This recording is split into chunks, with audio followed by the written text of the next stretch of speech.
How long have you been in the business? 35 years. Wait a moment. You are 28, and you've been in the business for 35 years? That's why they call me Amazing Baby. Ain't that too much? Yeah. Well, that's that new style. You don't seem to be representative of the average musician to me. I'm not a musician, man. I play bongo. Oh, I see. Good spritzer. Yes. Where do you get most of your inspiration?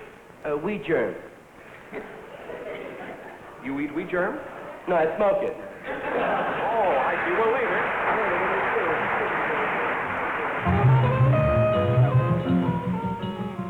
He was making it. Television got his name around, but it was in the back rooms of jazz joints that Lenny came to be an in-name. Lenny hung out with the cool and the modern. His friends were barmaids, jazz musicians, and bunnies, the freaks of the 50s. Of course, it wasn't that he was of a brand new generation. As a matter of fact, he was a guy 40 plus who spoke for his generation. We all forget because we hear Benny and Hope and Burl, and we forget that people are being born every day, and they just don't always speak for their time. He spoke for his time, which was the movies. He equates with the movies the same way Don Rickles did. Great movie fan, very sentimental guy, very middle-class guy. And I don't mean that as a put-down, but everybody had him up as Voltaire. When he was arrested once, the judge questioned him about his use of language in San Francisco, and he said obscenity, and he said the way you talk about the relationship between a man and a woman is obscene. And Lenny said, it's not obscene. In the morning, a girl should fluff up your pillow and iron your shirts and make you eggs and bacon. And he painted a very middle-class picture. It's almost a dream now by today's standards, and anybody would do that for you. Lenny was expanding his free-form bits.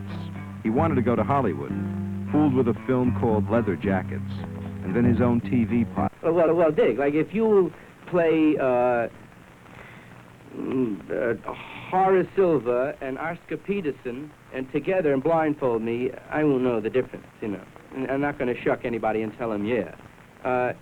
And I feel like a lot of jazz audiences, there's a lot of snob appeal, and there's a lot of pseudo people who listen to jazz. And I think I'd like to get maybe Ralph Gleason, Nat Hentop, Ira Gittler behind me, you know, and say, this guy is the greatest jazz sound in the world. He's so hip. His name is Lenny Bruce, you know. The guy said, what does he play? Well, it's hip, man. He plays money. Ready? So I kind of, like, open up in Birdland, blah, blah, blah, the den, anyway, that kind of, you know. And, like, Nat, play fours with me. Any kind. Start the four. Any kind of four. Lenny Bruce.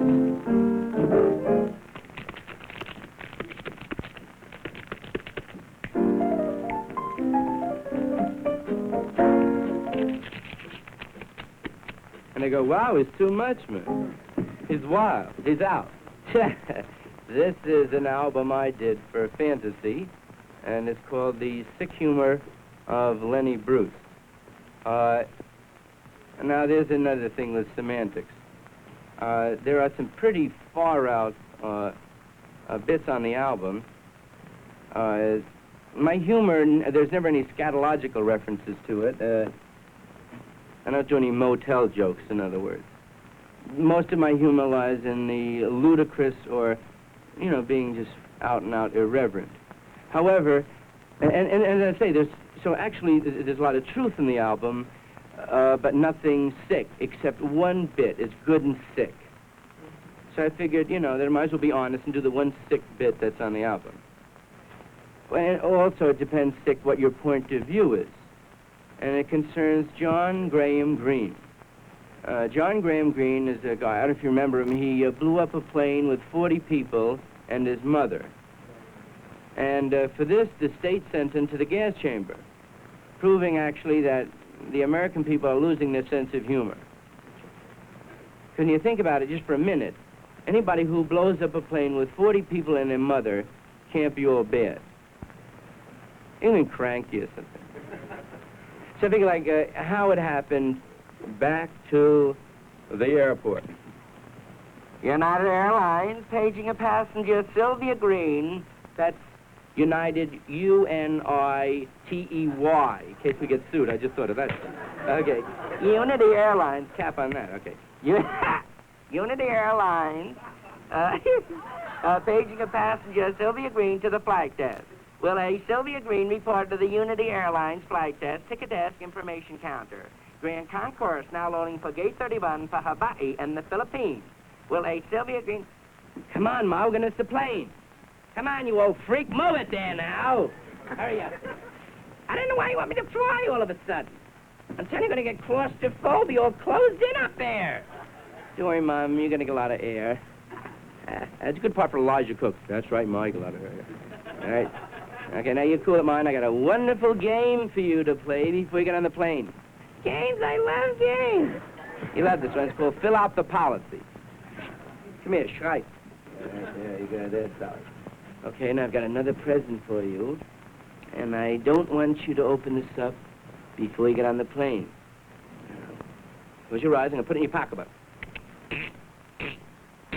It's a music box. Yeah, you'll get a good sound. It's a whole Riverside album. It really swings. So you'll like it. All right, now. You be a good girl. Don't talk to anybody. And now the takeoff. I'll see you around, Ma. If you believe. First stop, Armageddon, sweetie.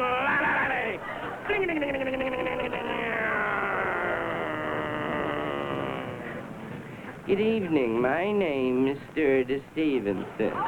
We're cruising at 450 miles an hour at 600 feet above sea level.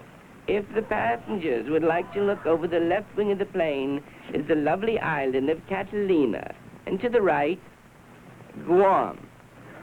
Well, I don't know what to tell the passengers. This isn't really my scene. I'm a manicurist. But if you want any chiclets, like we're hung, we're out. I think there's a jelly donut in the icebox or something. Well, anyway, swing with the magazine. We've got 2 Liberties and 1 Arizona Highway. All right? Now to the controls of your captain and a co-pilot.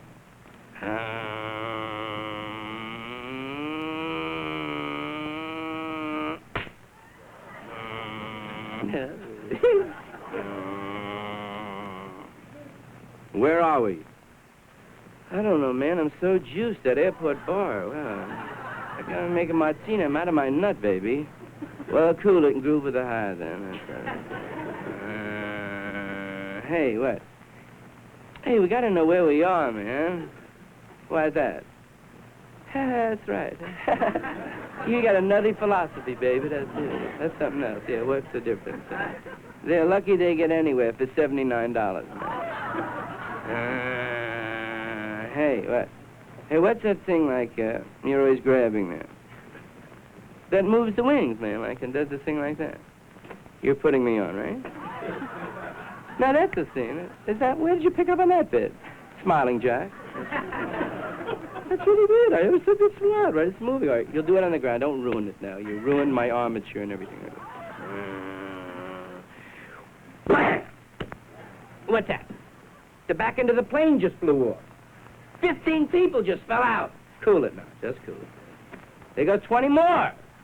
Are we going to get yelled at? My luck, right? Had to happen this trip.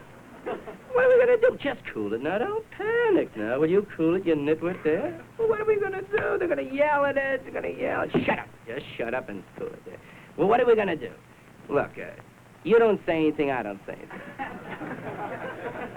That's a bit like Oliver Hardy bit, right? The guy goes, we're going to get the hell out of trouble, Ollie. We're going to get the hell out of trouble. Now, look, stupid, I'll do it, and you don't say a thing about it.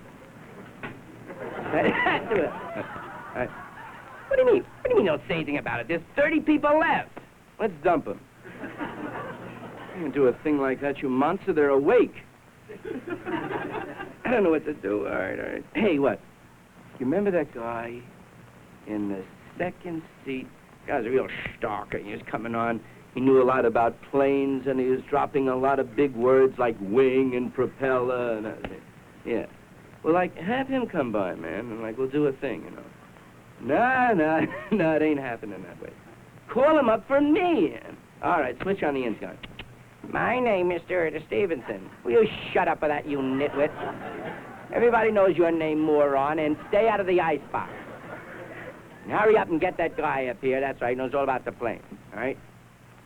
Sir, would you help us out? They're cranky. Some people fell out of the plane. I don't know what's going on. I'm sorry I took this gig. It's boring and everything. Would you help us, please? I certainly will. I'll help anyone who's in peril.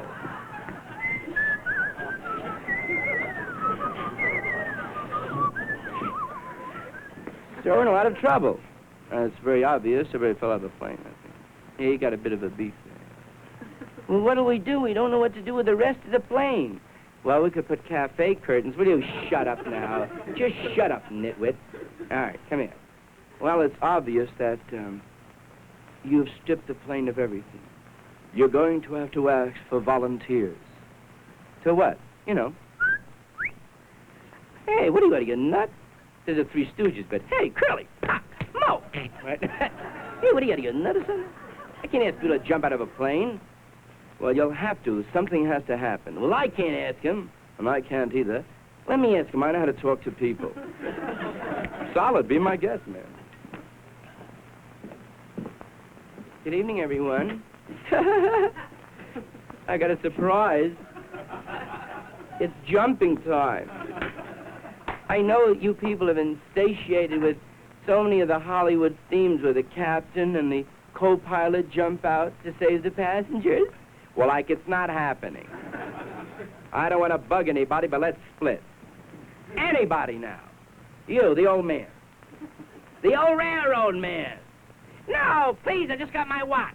Ah! All right, with those Gene Lockhart bits, shut up. Hey, what about the kid? Oh, yeah, the kid. He ruined the walls with the crayons, yeah. Yeah, he's sleeping. That's beautiful. Okay. What's the release of that? Shut up with the tune and do the bit. Sonny, wake up. Wake up there. Wake up, Sonny. Where's my mommy? Where's mommy? Right out that door, Sonny. It was a flop. Lenny didn't belong on television. He made it on college campuses and jazz joints. He was a stand-up comic who needed freedom. And in the early 60s, he thought he'd found that in places like the Red Hill in New Jersey, the Jazz Workshop, the Hungry Eye on the coast, and the Cafe Ogogo in the city. And in fact, he had. Married to Honey Harlow, his ideal Goyish chick, Lenny was snapping and bouncing his way through a life of one-liners. Honey bore him a girl child named Kitty. Lenny was happy. But when he and Honey weren't happy, they used drugs. Mostly speed. And what it did was to make his comedy run a little ahead of his time. When Honey walked out on him, Lenny started to do routines about sex, about his own soul. He'd stand up and explore himself for laughs. And when he did it in front of the right audience, his performances rang with truth and beauty. You put guys in desert islands, they'll do it to mud. So if you really would cry, you know, oh, you did it to mud, and you don't love me, it's weird. It don't matter. It's, can't explain it. It's weird. They don't take mud to dinner. It's just they're dopey that way. And, you know, it's a different emotion, different thing with guys. And if you came home and you found your husband really sitting on the bed with a chick or a chicken, you really shouldn't feel that you were betrayed. Really, or want to leave him, or be that hurt and cry. It's a chicken. Don't talk to me. In our bed, a chicken. You want dinner, get your chicken together for you. Custody was really the get even. That was where it was at, yeah. That's the only way you can get even, yeah. That's the only get even device, yes, to grab the kid, yeah. Make sure they never see that kid again. You always hear the first week bullshit's beautiful. I had to get the kid. The kid was wet. All of a sudden, schmuck is worried about the kid's wet. Went over there, the kid was wet and everything. Had to take the kid. Are you kidding? The way this guy's running in and out, kid was wet. And I really love the kid. Where's the kid? With my parents. Very good, schmuck. The first week, I spent the first week maligning the old lady's reputation after the breakup, you know. Blah, blah, blah, that piece of shit. I didn't tell you she was a lesbian. I didn't tell you about that, about her. But she did this and calling up the